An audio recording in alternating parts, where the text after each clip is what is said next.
안녕하세요. 오늘은 서피스 랩탑 3 13인치의 최종 리뷰를 해야 할 시간입니다.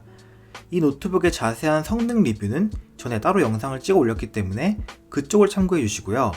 이 영상에서는 서피스 랩탑 3의 장점, 애매한 점, 그리고 단점에 대해 정리하면서 리뷰를 할까 합니다.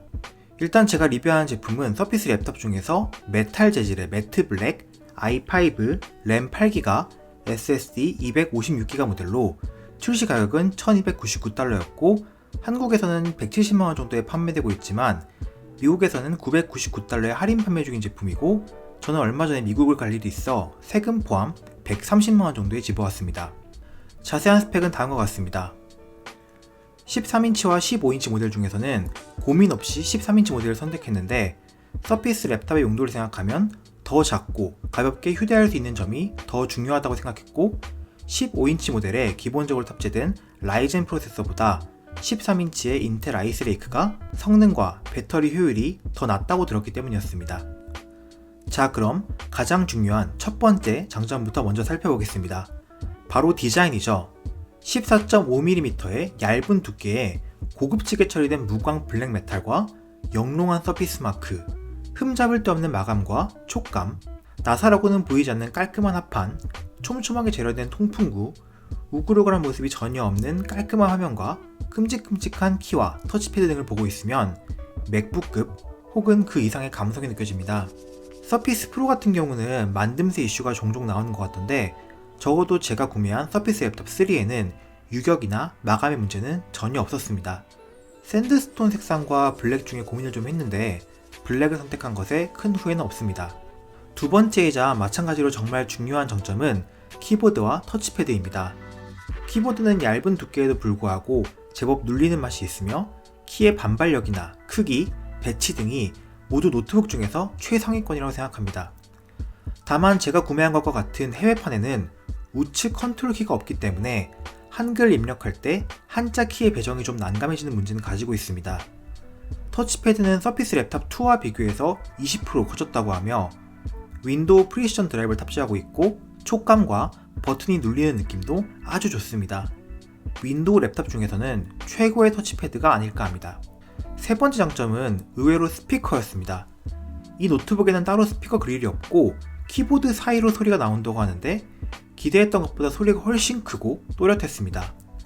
베이스는 다소 모자라긴 했지만 어쩔 수 없는 부분이고 음악 감상용으로도 괜찮지만 특히 목소리가 또렷하게 전달되는 스피커라는 생각이 들었습니다.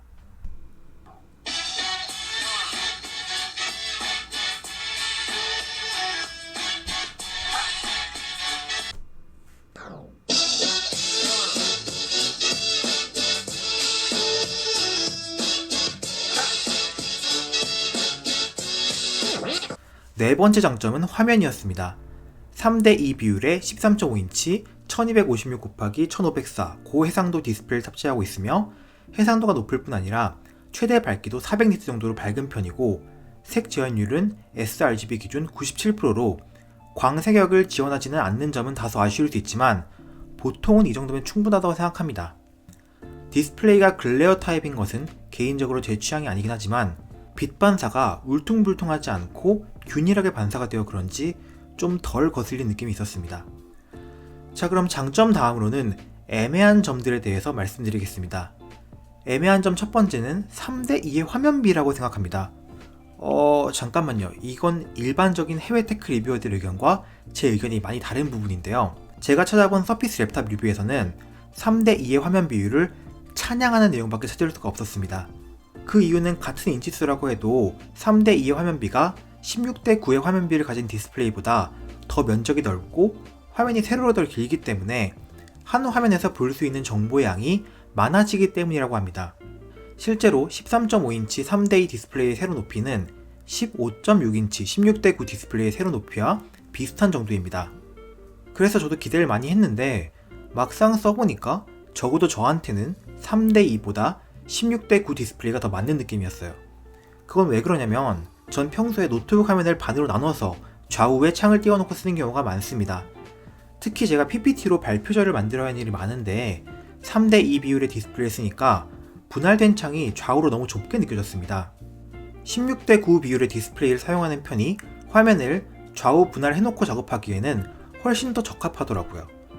그리고 3대2 비율 디스플레이로 원격 데스크탑 같은 걸 써도 호스트 컴퓨터 화면 비율이 16대 9라서 위아래가 잘리는 현상이 생기고, 영상 감상을 전체 화면으로 할 때 영상 비율 때문에 위아래 셋톱박스가 생기는 건 널리 알려진 부분이고요. 그러니까 3대2 화면비가 무조건 더 좋은 건 아니에요. 물론 단일 창으로 문서를 보거나 작업을 하는 경우엔 더 편하긴 하더라고요. 다음 두 번째 애매한 점은 터치와 펜 지원입니다. 터치가 되는 건 안 되는 것보다 더 좋은 거긴 한데, 문제는 서피스 랩탑은 약 150도 이상 화면이 열리지 않아서 화면을 쫙 펴서 터치를 한다거나 펜으로 필기를 하거나 하는 것이 불가능합니다. 그리고 윈도우의 터치 스크린은 생각보다 별로 안 편해요. 특히 윈도우도 터치패드가 좋아지면서 웬만한 작업은 터치 대신 터치패드 제스처로 해결 가능하기 때문에 전 이걸 사놓고 터치를 유용하게 써본 기억이 없습니다. 그리고 펜 지원은 된다곤 하는데 서피스 펜은 별매품이고 심지어 비싸기 때문에 애초에 펜을 구매하지 않았습니다. 이게 360도 뒤로 접히는 투인원 제품도 아니고 펜을 사용하기 그닥 적절한 제품인지 전 잘 모르겠습니다. 터치랑 펜 지원되는 게 나쁜 건 아니지만 그 기능을 제대로 사용할 수 있는 폼팩터가 아니라는 거죠. 세 번째 애매한 점은 배터리입니다. 45.8Wh 용량의 배터리가 탑재되어 있는데 LG 그램이나 삼성 갤럭시북 이온 등 대용량 배터리가 탑재된 노트북은 물론 델 XPS 13의 52Wh 배터리보다도 더 작습니다. 10세대 프로세서의 전력 효율이 뭐니 하지만 용량빨은 어쩔 수가 없어요. 일반적인 문서 작업을 한다면 7, 8시간 정도는 가주겠지만 마이크로소프트에서 주장하는 11.5시간 배터리 타임은 절대로 달성 불가능합니다. 네 번째 애매한 점은 어댑터입니다. 300g이 조금 안 되는 무게 어댑터로 서피스에 독자적인 단자인 서피스 커넥터를 이용하여 충전하는데 어댑터에 USB 포트가 달려있어서 USB 케이블로 스마트폰 등을 추가적으로 충전할 수 있습니다. 그럼 좋은 거지 뭐가 문제냐? 이 USB 포트의 출력이 5V 1A, 우리가 보통 사용하는 충전기에 3분의 1 수준밖에 출력이 나오지 않았습니다. 굉장히 충전이 느려요. 분명히 이런 기능을 넣어준 건 환영해야 할 부분일 텐데 너무 출력이 낮아서 괜히 빈정상하는 기분이라고 해야 하나? 자, 다음으로 마지막 단점을 알아보도록 하겠습니다. 첫 번째 단점은 포트 구성입니다. 마이크로소프트는 항상 포트에 인색한 기업이었죠. USB-A 하나, C 하나, 헤드폰 잭, 그리고 서피스 커넥터 이렇게가 전부인데 이것도 그나마 USB-C 포트는 이전 서피스 랩탑 2까지 없던 게 새로 생긴 겁니다. 이 USB-C는 썬더볼트 3를 지원하지 않지만 PD 충전이나 디스플레이 출력은 다행히도 지원합니다. 그리고 서피스 커넥터, 이건 서피스 독이라고 서피스 전용의 도킹 스테이션을 연결하거나 하는 포트인데 서피스 독은 이미 우리에게 잊혀진 지 오래죠. 지금은 단순히 자석으로 착 달라붙는 충전용 포트에 불과하다고 생각합니다. 흔히 맥북이 포트에 인색하다는 인식이 있는데 최신형 맥북은 썬더볼트 3 단자를 무려 4개나 달아줍니다. 서피스 랩탑 3는 한 개도 없는데 말이죠. 두 번째 단점이 어찌 보면 가장 치명적인 단점이겠네요. 가격입니다. 서피스 랩탑은 윈도우 노트북계의 맥북이라고 불립니다. 그건 맥북처럼 예쁘고 완성도가 좋다는 의미도 있지만 가격이 지나치게 비싸다는 의미에 가깝습니다. i5에 8GB 램, 128GB SSD를 탑재한 서피스 랩탑 3 13인치 기본 모델은 국내 판매가가 133만원입니다. 여기까진 그래도 괜찮은데 여기에 128GB SSD가 모자랄 것 같아서 256GB로만 확장된 모델을 사고 싶다. 그럼 판매가가 171만원으로 치솟습니다. 여기에다가 램을 16GB로 업그레이드하고 싶다? 그럼 i7 CPU에 16GB, 256GB SSD를 탑재한 모델을 살 수 있는데 그럼 가격이 무려 208만원까지 올라갑니다. 램이나 저장 장치를 업그레이드할 때마다 수십만원의 추가 가격이 붙는 시스템, 마치 맥북의 가격 정책을 떠올리게 합니다. 자, 그럼 지금까지 장점, 애매한 점, 단점을 다시 한번 정리해 보겠습니다. 장점은 훌륭한 디자인, 키보드와 터치패드, 스피커, 화면이 있었고 애매한 점은 화면 비율, 터치와 펜 지원에 어울리지 않는 폼팩터, 배터리, 어댑터였습니다. 그리고 단점에는 충분하지 않은 포트 구성과 너무 고가의 가격 정책을 꼽을 수 있겠습니다. 그래서 이걸 사는 걸 추천하냐 마냐 하는 결론을 내려야 하는데 이건 잘 모르겠어요. 분명 서피스 랩탑을 살 돈이면 비슷한 스펙의 삼성, LG의 가벼운 울트라북을 살 수 있고 또 델 XPS나 HP 스펙터와 같은 다른 프리미엄 윈도우 노트북 그리고 맥북 프로 13인치까지도 노릴 수 있는 금액이죠.